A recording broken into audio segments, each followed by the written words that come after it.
Te dni v slovenski javnosti kroži razpis za otroške pravljice z naslednjimi vsebinami.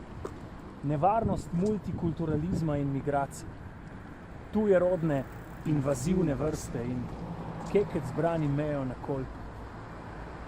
V Levici se pridružujemo iniciativi 150 organizacij, ki so dvignile glas proti tej provokaciji revije Demokracija. Sam sem oče in svojih otrok ne bom zaznamoval z rasizmom, nacionalizmom in ustrahovanjem. Otroštvo mora biti lepo, mirno, brez nasilja in ustrahovanja.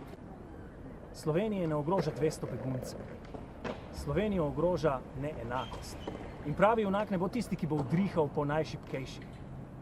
Pravi junak bo tisti, ki bo odpravil revščino, dvignil minimalno plačo in pokojnino in poskrbel za normalno, javno zdravstvo in šolstvo.